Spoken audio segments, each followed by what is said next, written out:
अस्सलामुअलैकुम friends, welcome to Divine Cooking and Baking. आज मैं आप लोगों के लिए बहुत ही डिलीशियस सी चॉप्स की रेसिपी लेके आई हूँ बग़ैर ओवन और ग्रिल के। मैं आपको बहुत ही इजी रेसिपी के साथ ये तंदूरी चॉप्स बनाना सिखाऊंगी जो बिल्कुल इनका जायका होटल की जो है चॉप्स की तरह होगा और आपको पता भी नहीं चलेगा कि ये घर पे तैयार हुई हैं। तो बहुत ही ज़्यादा मज़ेदार ये तैयार होने वाली हैं। उम्मीद करती हूँ आपको रेसिपी पसंद आएगी। प्लीज़ मेरे चैनल को सब्सक्राइब करके बेल आइकन को प्रेस कर दें ताकि मेरी हर वीडियो का नोटिफिकेशन आपको सबसे पहले मिले और मुझे सोशल मीडिया पे भी फॉलो करें।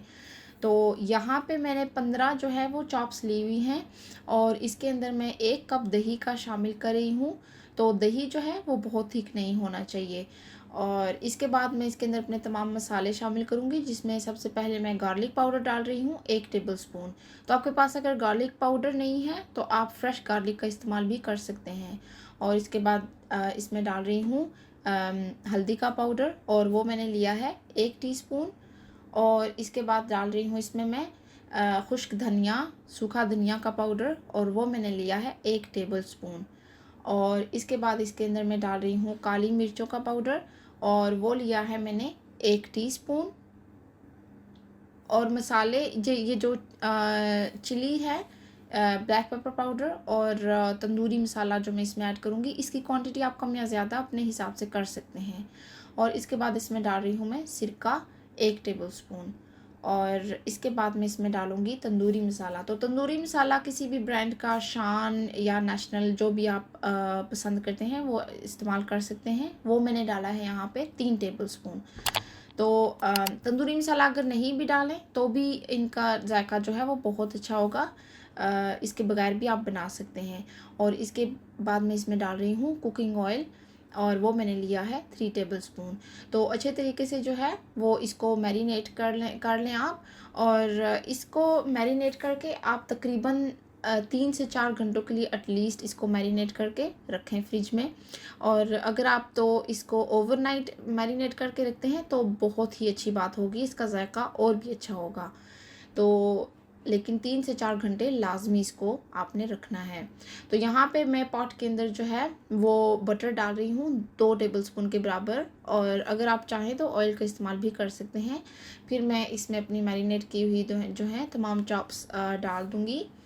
और फिर हम इसको पॉट के अंदर पहले पकाएंगे और इसको बाद में जो है हम सेंकेंगे आग के ऊपर। तो यहाँ पे इन्होंने पानी अच्छे खासा जो है वो छोड़ दिया हुआ है। तो आंच आपने बिल्कुल लो रखनी है क्योंकि ये गोश्त की जो है गोश्त जो है ज़्यादा टाइम लेता है पकने में। तो आंच बिल्कुल लो रखनी है और पानी का एक्स्ट्रा जो है बिल्कुल भी आपने ऐड नहीं करना। इसी के पानी में जो है ये बहुत अच्छे तरीके से गल जाएंगी। तो यहाँ पे देखें मेरा पानी तकरीबन बिल्कुल ड्राई होने पे आ चुका है। और बिल्कुल इसको आपने ड्राई नहीं करना, थोड़ा सा आपने इसके अंदर ग्रेवी सी रहने देनी है। तो देखें कितनी मज़ेदार ऑलरेडी लग रही हैं, बहुत ही मज़ेदार ये तैयार होती हैं। तो यहाँ पे मेरे पास ये इसके साथ में इसको जो है वो आग के ऊपर सेंकूँगी, इसको एक तंदूरी जो है फ्लेवर देने के लिए। लेकिन अगर आपके पास ये नहीं है तो आप नॉर्मल ओवन की जो वायर है उसको निकाल के उसके ऊपर ये बोटियाँ रख के तो आप इसको आग पे सेंक सकते हैं। ज़रूरी नहीं है कि आप ये इस्तेमाल करें।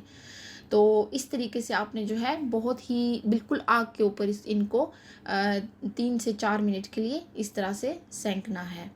तो बहुत ही मज़ेदार सा इसके अंदर जो है वो तंदूरी फ्लेवर आ जाता है, जो हम कोयलों पे जो है जायका जो हम लेते हैं कोयलों से, वो इस तरह बिल्कुल आग पे सेंकने से इसके अंदर आ जाता है। तो ये देखें मेरी चॉप्स कितनी ज़बरदस्त लग रही हैं। इनको मैंने ग्रिल्ड गार्लिक नान के साथ जो है वो सर्व किया था और साथ में सलाद और चटनी वगैरह।